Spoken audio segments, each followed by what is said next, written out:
in my circle? Who the one who be the snakes? Who gon' fold up under pressure? Who gon' understand the stakes? Who gon' wait to get their food to try to take from off my plate? Who the love? Who gon' understand I'm hurt? Who gon' love me unconditionally and try to make it work? Who gon' party once I'm gone and shed a tear once I'm in dirt? I ain't asking for too much, I'm trying to understand my worth. Welcome to the next episode of Give Me My Crown podcast. Give Me My Crown podcast. And we back at y'all with another week of the NCAA football. Once you see it once again, we got our boy Davis on with us. What up, what up? And it was a very interesting week in college football for some teams. For other teams, we knew what the outcome was going to be. Starting off, Tennessee. We all knew Tennessee was going to win. Yeah. Tennessee played Kent State. First quarter, they was up 37-0. I stopped watching the game. At some point, Tennessee has to play somebody for us to see what they are really like. Yeah, their running back had 4 touchdowns yesterday for 101 yards. That was all in the first half. I was like, oh my goodness, there's no point in even watching this. Let's get ready for the next. Yep, I'm definitely interested in seeing them play somebody to see if they're as good as they look against these, because their defense is looking good because they're pitching shutouts and their offense is putting up 50, 60, 70 points a game. So I think it's going to be interesting to see if their offense or defense is still as good or if they're both just that good.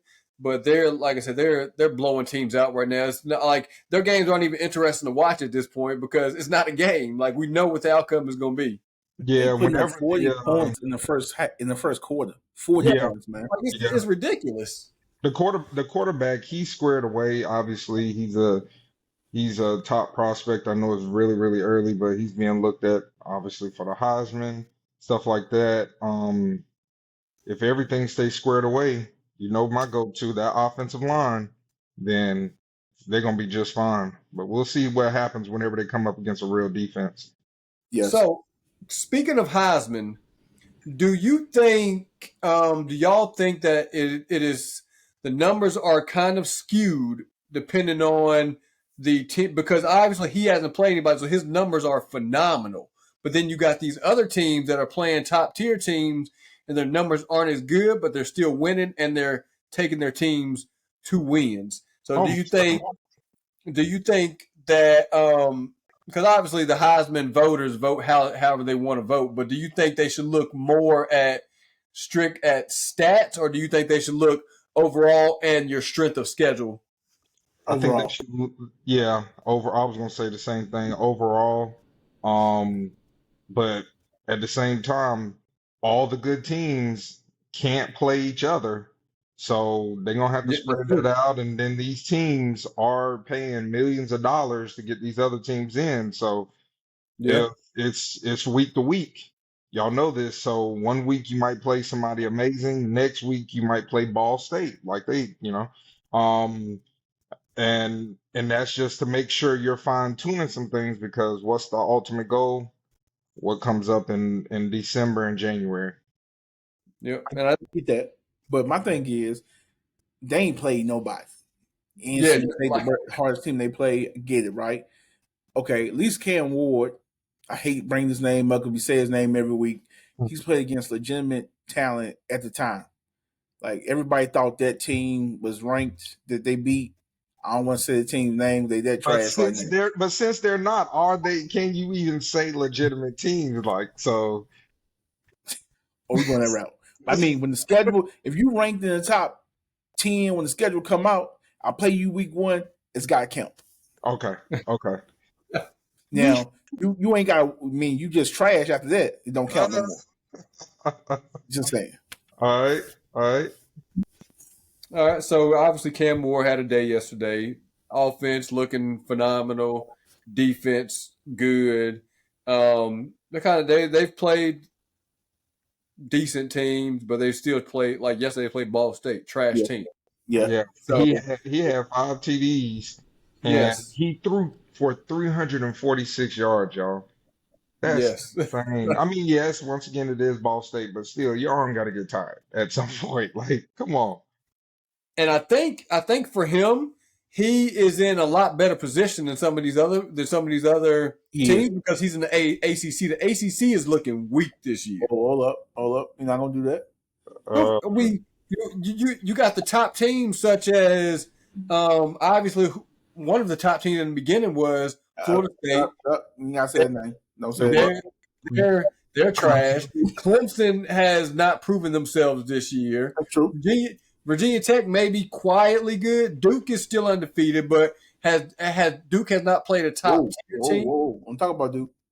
But they haven't played a top tier team. They're looking good right now. Neither has Tennessee, so don't do that. Hey, that's what I'm saying. Yeah. But we're talking about Miami. We're not talking about Tennessee right now. We're talking about Miami. All right, I'm just saying. Miami looks good. Who else in the ACC is going to give Miami competition? Clemson may come to play with them. We don't know yet. Clemson might eventually wake up. They had a bye week this week, but they should wake up, hopefully, and make it entertaining. But otherwise, you're just going to have your typical sleeper teams like NC State and North Carolina and stuff like that. Problem with Clemson is you don't know what Clemson team you're getting. That's true. Yeah. And UNC is kind of shaky. NC State, they beat Tennessee beat NC State last time. So is NC State going to come and play against Miami? It's like you don't know. I think they may run through the ACC as of right now. As of right now, they should. Yeah. Boston College yesterday, they started off extremely slow when they played Missouri. Yes. But they eventually worked their way back in to make the game a little close, but Missouri ended up pulling that out. But once again, Boston College and some of these other ACC teams, hopefully they do their film study because there's no way you're going to be able to start out slow against Miami. Because those teams like the Boston Colleges, NC State, like they're not completely garbage teams. They're decent teams. It's just how are they going to play against these top tier teams? And like you said, they starting out slow. Like once these other teams get up, you're not catching up with them, especially if you're not a top tier offense. This is my thing, right? Watching people play against Miami, they ain't never heard of QB spy. I'm just saying, like they're not watching. It's like I said, week one, they have not been watching film. Some of these teams, he ain't even running full speed. I'm like, yo, yes, I don't get it. Put QB spy. Like he's out there having fun. It is, man. 100%. He out there saying, "I'm better than all y'all." But he's looking like the veteran he's supposed to look like, though. Yeah. Because he is a senior this year, and like I said, he was a favorite to win. Is one of the favorites to win a Heisman going into the season because past 2 years he's played with not so good teams. So now you put him on a top tier team. Now you see what you're getting with him. Yes, it's almost like he was saved up. It was almost like he was saved up. Yep. You know, go ahead, answer what you about to say. I'm gonna bring up somebody we ain't talked about yet. Who? That's been quiet. Oregon. Yeah, we've not brought them up. Going into the season, their quarterback was the Heisman favorite to win the Heisman. Mm-hmm. Yeah. It's like they're just staying on the radar, doing what they need to do, and nobody's talking about them. I feel like they're going to be a sleeper team because they're just quietly doing what they need to do. But Oregon, I think one thing about Oregon always starts out strong. Oregon never, a lot of times, do not end strong. Hey, man, they got some nice jerseys. Correct me. Aren't they in the Big Ten now? No? Or are they still Pac something? Oh, I can't remember. But yesterday, their quarterback, 291 yards, and the man actually ran for 64. So, yeah, he's another one of those quarterbacks, like you said, Anthony. He's a sleeper, but they just pretty much ran over Oregon State yesterday. It was good at the beginning, like it is in most games, for some. And he just turned on the gas, and that was it. They did not look back. Their quarterback, he had 12 carries for 86 yards and 2 touchdowns. So, but yeah, it jogged my memory. Since they are now in the Big Ten, that should make it real spicy for Ohio State. I'm not worried about Michigan. Forget Michigan. And Penn State. Yes. Now I'm a backtrack just 1 second. I don't Okay. know, y'all may not agree, but I'm gonna throw Let's this go. out there. All right. Talking about Cam Ward. When I think of this season, Cam Ward is Don't having. do it. Nope. No, I know what you're going to say. Don't do it. When Nope. I think of this season, Cam Ward is having. No, I'm it's not not. gonna put him I on. will stop you. I will stop you. I know what you're about to say. I'm not gonna put him on the same level. That's the But I greatest. think he's That's had, the greatest season ever. Nope. oh yeah, I agree. I agree. So I'm talking about Cam Newton. I agree. Cam Newton had the greatest season ever. But Don't I'm do it. I'm not talking about playing wise. I'm talking about style. He's having a fun season. Cam Yes. Newton that year he won the national championship. Cam Newton was out there balling, having fun. Cam Ward, I think, is at that point where now instead of him trying to do everything, Cam Ward can have fun now. That's the difference. When they Yeah. don't have that outside influence of, you know, coming on them heavy, yeah, these Yeah, boys are true athletes. It's almost like the exactly. NFL. That's part of the issue in college football now, and some of my concern. I know we talked about it before, but turning them into an icon and not allowing these boys to actually play the way they're to their full potential Yep. and having that outside influence, all this money, all this extra stuff, it can get in their head and cause their gameplay to go down, even though we know they're on a whole nother level. Yeah, well, because kind of with him, it's like before he came to Miami, he was expected to do everything because he was the athlete of the team. Now he's not expected to be the running back, the quarterback. Like he's not expected to do everything. So I think he's having more fun and can play his game more because he's having fun playing now. Yeah, because he actually got help. What you got, Yes. Ant? Let me address something real quick. I got to backtrack just a hair. All right. Comparing Cam Ward to Cam Newton. Cam Newton did it in the SEC. hmm Oh, I agree. He doing it in the ACC. I agree. But The caliber of talent he had to play against was higher. But you did hear what I just said, though. I said I'm not comparing their seasons. With that year Cam Newton won, Cam Newton was having fun. I'm comparing that aspect of the game. Just Put the their individual names in the player. same sentence. Oh man, come on. Because I understand, because Cam Ward even has talent. Cam Newton Yeah. was making talent. He had a lot of talent around him, but when But these guys have if you look at NFL talent, how many of Cam Newton's teammates went to the NFL? We stay in the NCAA. I'm just saying. Calm down. Calm down. I'm just saying. How many of his teammates went to the NFL? That's true. Yeah, very true. But I But, mean, okay, but so- for all of these, but for both of those guys, they had talent around them, and they had one job, and that was to be the QB. They didn't have to be the running back. They didn't have to do all this extra Yes. stuff, like you said. Yeah. So, Well, Cam Newton, he was a little bit of everything. yeah, I know, but I'm saying like that was a different style of play too. Yes. You know, that wasn't the hot thing. Now it's the hot thing to have that quarterback that can use his legs and stuff like that. Yeah. So, going to the next one, another quarterback that's absolutely just balling right now is Jackson Dart with Ole Miss.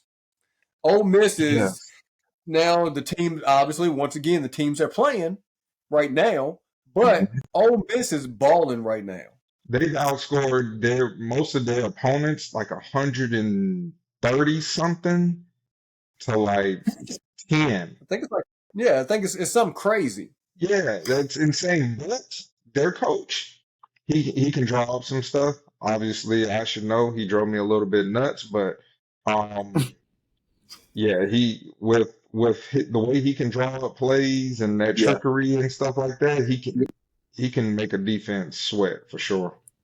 Yes. We'll know more once we get into conference play. Yes. Because obviously Ole Miss is SEC. SEC, boy. So SEC is going to be crazy this year. The Big Ten. Now that they have taken these division barriers down, I think it's going to be very interesting for a lot of the big Power 5 conferences Yes. They have teams on their schedules that they typically wouldn't play, but maybe every decade or maybe every 5 years or something like that. Yep. So now that they're about to play them on the regular, it should be very, very interesting. Yes. Another game from yesterday, LSU, they almost lost to South Carolina. Listen, I watched that game from the start, and South Carolina came out hot. Now, I think Yeah. it was obviously because they were home, because we know playing in Death Valley, that's a different beast within itself. Yep. But them at home, they had the game day there, all that extra hype. They started out hot, but a lot of it was only because LSU's mistakes that they seem to not have corrected from last week and the But weeks prior. So I was really amazed by um their tenacity to come back to did, didn't they overcome all of almost that. lose the game? Didn't they get a penalty call back? Hmm. Or didn't South Carolina get an interception return or something that got called back? Yeah, they did. It was because quarterback, it was like a blindside block, Yes. and I mean, back in the day they wouldn't have called it, but when he got hit, he played it smart and he just laid there and looked like one of those medical dummies. So I was like, oh. I mean, it looked a lot worse than what it was, size Yeah. comparison, who hit him. But I think he did a little acting to save it, and that was just smart on his behalf. Yeah. So another game, somebody else that looked amazing yesterday. Anthony, you brought this up earlier. Arch Manning in Texas. Man, we'll talk about it. Man, Whew. he might Quinn be need to Ewers. be the starter. He might need to be the starter though. I ain't gonna lie. I mean, Arch but Manning might go ahead. no. You got it. You got it. I feel in what you're doing.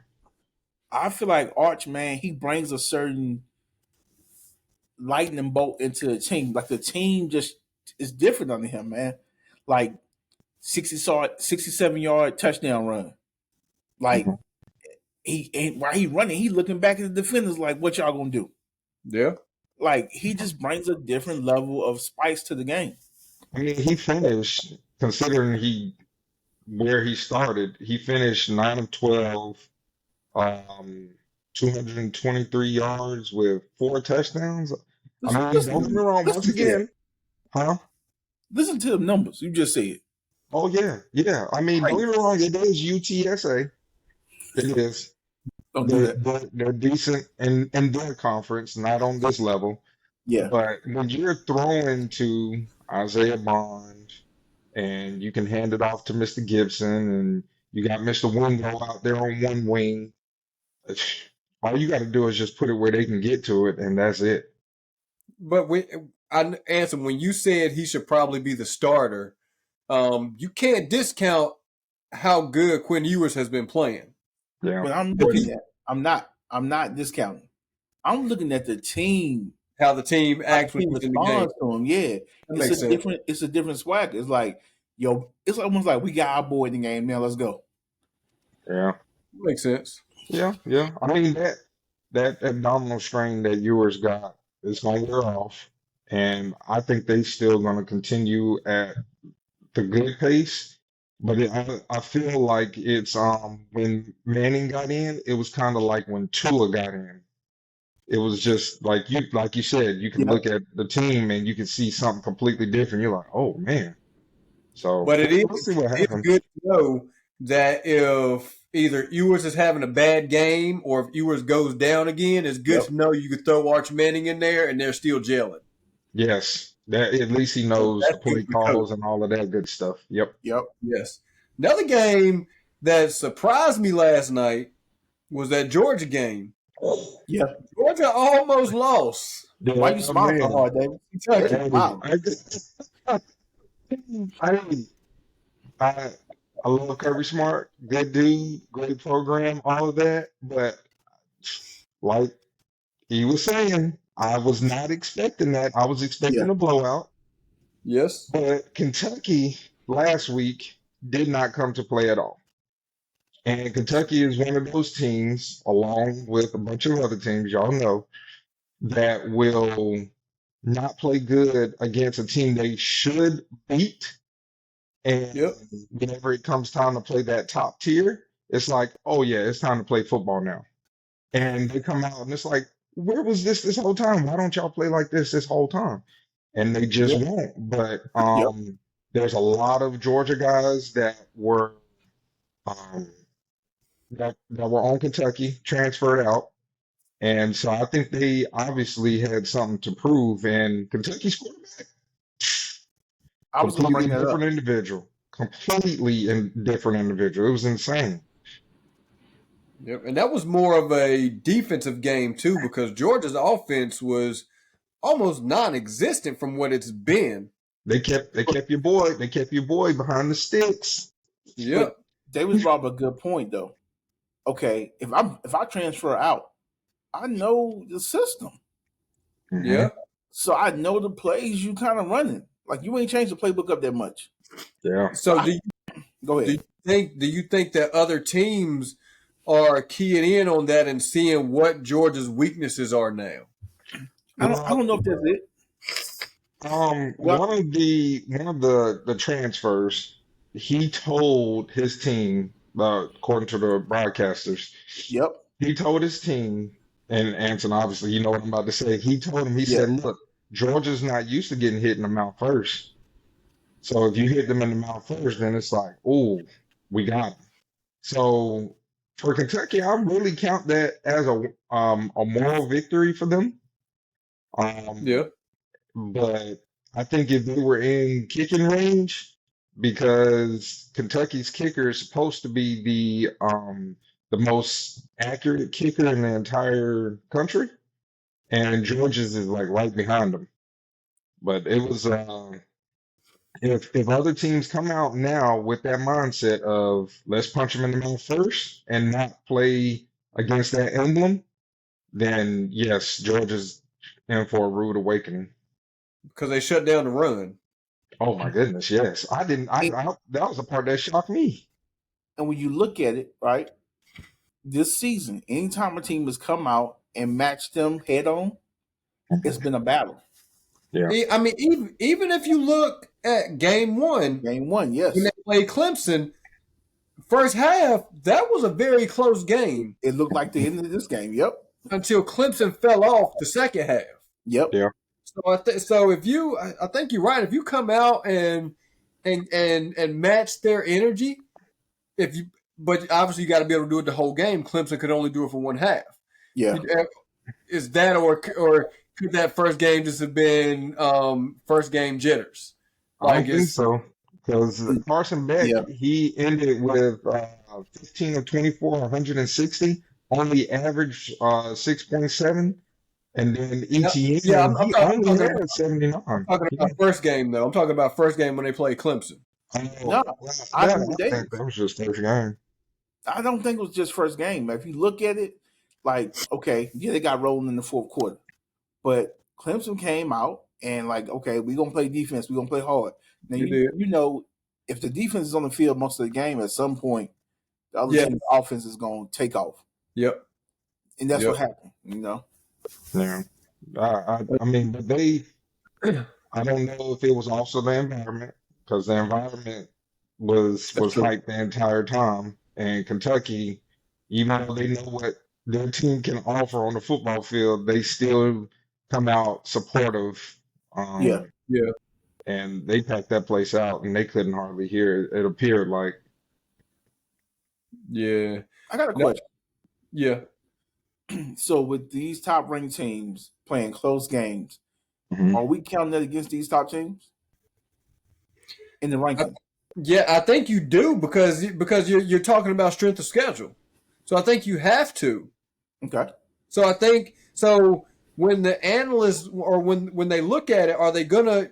I think what you get are they gonna move Texas above Georgia now because they both play unranked teams. Obviously, Texas play or Kentucky is a lot better than UTSA, but are they gonna? But Texas blew UTSA out, and Georgia almost lost to Kentucky. I think you have to take that into consideration. Okay. And to piggyback off of that, you look at Kentucky and what they did last year against another conference opponent. They got their brakes beat Yep. off yesterday against or last week against South Carolina. Yep. So then this week against the number one, not only the number one team in the country, but probably one of the two or three best teams in the SEC, they held them to under 200 rushing yards. It was, yeah, Yep. under 200 Yeah. rushing yards. And so, and against LSU, who lost to, no, wait, LSU, who struggles, who, I'm just calling them a struggle bus because they struggled to pull that win out yesterday. But Yeah. so it's like a roll of the dice. Um, you never know. You really Yep. don't know because LSU was down in from week to week so far, and then they just so happen to scrape by, even with all those mistakes. South Carolina loses to a team that scrapes by, but they blow Yep. out another team who almost beats the number one team. So Yep. it's that room is going to be a headache trying to I figure think out what's up. another team from this week that I think needed the win they got was Notre Dame. Yes. Notre Dame needed a bounce back from that L they took last week. Yeah. Yeah. And because they came out and they won 66-7. Mm-hmm. And Yeah. I think they needed that confidence. I think they needed that confidence back, knowing that like, hey, like it's still like we're still Notre Dame. I think they needed that like big time. They rushed for 362 yards. That was unreal. They got a lot Yeah. of big rushes though. You know, breakaway runs, Yeah, big they did. plays. So um, God bless Purdue, but Yep. I thought it was gonna be okay, but obviously Notre Dame they still had some anger that they needed to get out from last week. Yeah. Another team, obviously, Alabama. Alabama won. Alabama, and they beat Wisconsin. So it's not, That's home though, bro. That's You home. know what? I want to step in on this one, man. I really want to say something. what I'm saying is that they play Wisconsin, so it's not like you're not playing a bottom tier team. You're playing a decent Wisconsin team. Yeah, they are. Yeah. So that's the thing. Because I'm not a big Alabama fan, but I like Milroe. So I'm like when I saw the game, I'm like, okay, they're actually playing somebody this week, and they played a very good game. I was glad to see that they played a good game. Let me say something before Davis get started. Let me say something before you get started, Davis. All All right. right. I'm gonna ask a question. Is Jalen Milroe a quarterback or running back in the next level? Just ask. Who are you asking? I'm asking you, Tonyo. I think he's a running back that can throw the ball. All right, Davis, what do you think he is? Same. He's a glorified running back. I've been saying that since the beginning, even last year. But he actually stayed in the pocket, calmed down. He threw some accurate balls yesterday, and he used what was provided to him. Yeah. And I mean, there's nothing to criticize. He had 5 TDs that he was a part of, but yeah, he played a good game yesterday. The thing with him is making sure that he stays on the ground and not get the big head and say, all right, you know what, we did that last week and live off of this week going into next week. It's like, all right, cool, we got that dub, great win, great job, great consistency. Let's keep it going. He's not the one with the big head, right? I actually like the kid with the big head.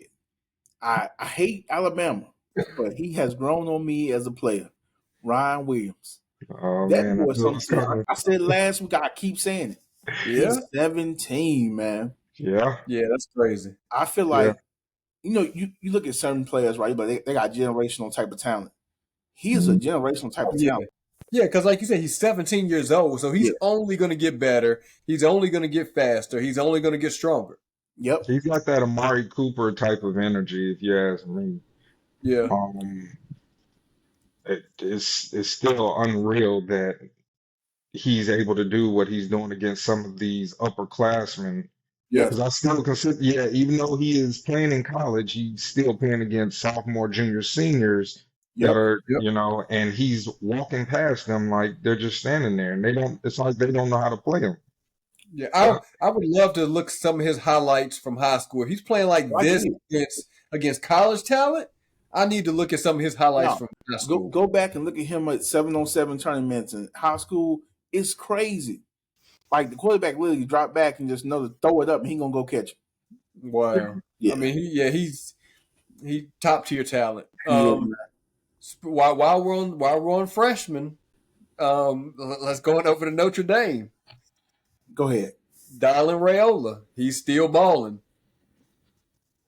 Now, You the only person saying Raiola. Keep talking. I'm just saying, have they played top tier teams? No. But I think him as a true freshman, I think them playing the teams that they're playing, I think it's allowing him to learn the game. Okay.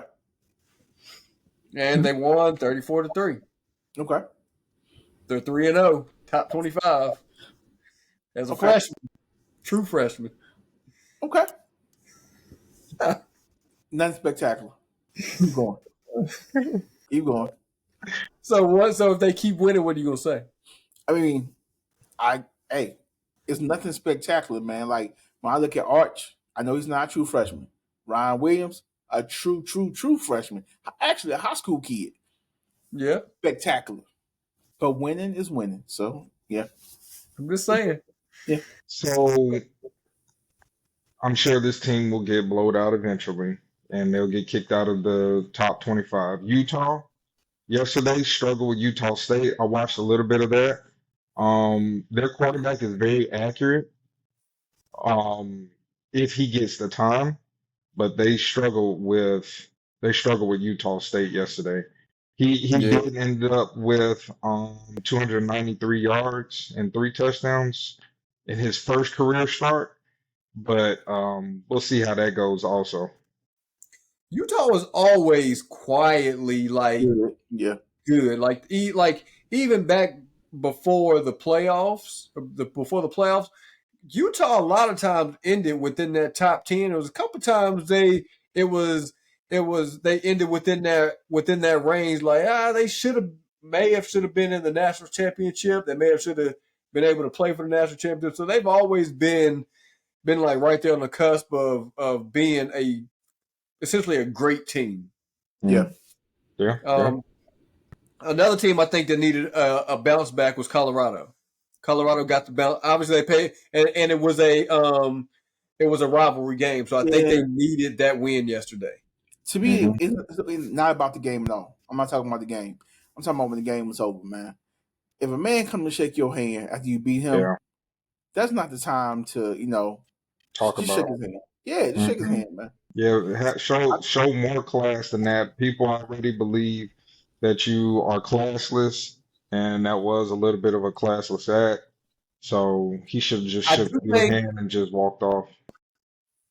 He did. Apparently, he did make a comment on that. Apparently, there was some stuff said about him by that quarterback before the game, which is why he chose not to shake his hand. Apparently, there was some words exchanged prior to the game, and apparently, was I don't know what was said, but apparently, it was something disrespectful. I get that, but at the same time, it's not to get off of college football. It's a part of the culture these days. People stand behind a lot of phones, computers, just a screen, and they put all this energy out here but after he saw that, he beat him on the field where it mattered most.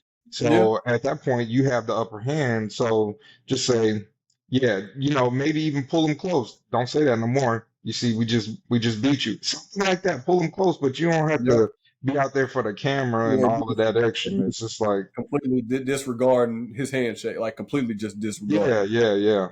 Optics is everything, man. You know what I'm saying? Yeah. If people already feel like you above the system, you above everything anyway, and then you go out there and do that, they're gonna be like, okay, it is true. Mm-hmm. Yeah, because I think the comment I saw, like he said in the press conference, I'm like, I ain't getting mad over that. That's a soft jab. Yeah, and a lot of NFL teams look at that too. They do, yeah. So they're looking at your mindset, like, all right, like, is this person? Because if you look at something like that, like, next question you ask, is this person coachable? Is this person able to be professional? Is this person able to do this, do that? You know, stuff that's required of you when you get to the next level. Yep. Yeah. And then, you know, when it comes to these awards, they look at that stuff off the field too.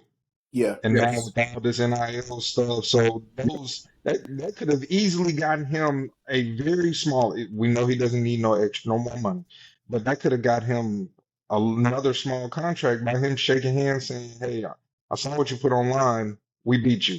Move on to the next." That, you know, a company likes that, but you don't do that type of stuff. So, I know what to compare it to. Angela Reese. Think about it. The biggest she got is the big head, right? Mhm. The more she stopped showing sportsmanship. Yeah, I feel like, you know, you got the Amazon Prime TV show, you got the YouTube, you got all these things with them about them. Sometimes you can become larger than life. yeah, That's true. Any games we forgot? Obviously, Michigan won, I think yesterday, but that won't. Nah. I don't think at this point. I don't think Michigan. I think Michigan is out of that top tier talk because I mean they won, but they only won by 10 points. They played Arkansas State. that You know part. what? We're not talking about Ohio State right now. You know, we just certain teams you expect certain things from. Yes. And so with that performance, I don't know if y'all seen the AP polls, but Texas is number 1, Okay. and Georgia's 2. Ohio State 3, Alabama's 4, Tennessee, Ole Miss is 5, Tennessee is 6. So I think Texas should have jumped. Georgia. I don't think they got that wrong. I think they got that right. Who's number 3? Ohio State. Yep. You probably could have put Ohio State at 2 and Georgia at 3. I wouldn't push Georgia all the way down. I mean, I don't want to say that's their first real game because I feel like Clemson and Kentucky are about even. Clemson could have easily done what Kentucky did. Yeah. But I think they might have got it right. We'll see. Like y'all both said, as the season goes on, getting these popcorn games or semi-popcorn games out of the way. Now we're about to go pretty much into straight conference games. Yep. And it should be fun to watch. The NCAA is definitely about to get a lot more fun to watch going into these games because you got real teams playing real teams. Obviously, you still got your bottom feeders in each conference, but I think you're going to have a lot more competitive games instead of just these complete blowouts. I think it's going to make it a lot more interesting, and we're going to be able to see who's who. Yeah. Yep. And make more accurate predictions. Like, all right, this person's actually a Heisman finalist. This person's actually true NFL talent. I think we're about to get into where we're starting to see that now. Yeah. Yeah. In 2 weeks, I wish I could be doing this interview from Tuscaloosa because Georgia's gonna be in Tuscaloosa, but I'll be here. Yeah, that's gonna be locked in. I think game day is gonna be down there, but we'll see how it goes these next few weeks. Yeah. So we'll be back, obviously, again next week. Give y'all some more recaps, and like we said, in 2 or 3 weeks, these podcasts, these conversations are gonna start getting a lot more interesting. Yep. I'm gonna be more animated too. God knows, big game. So definitely continue to stay tuned. And as we always say, this is more than a podcast. We handing out crowns. Hand them out. Who the love, who the hate? Who the realest in my circle? Who the one who be the snakes? Who gon' fold up under pressure? Who gon' understand the stakes? Who gon' wait to get they food to try to take from off my plate? Who the love? Who gon' understand I'm hurt? Who gon' love me unconditionally and try and make it work? Who gon' party once I'm gone and shed a 10 once I'm in dirt? I ain't asking for too much, I'm trying to understand my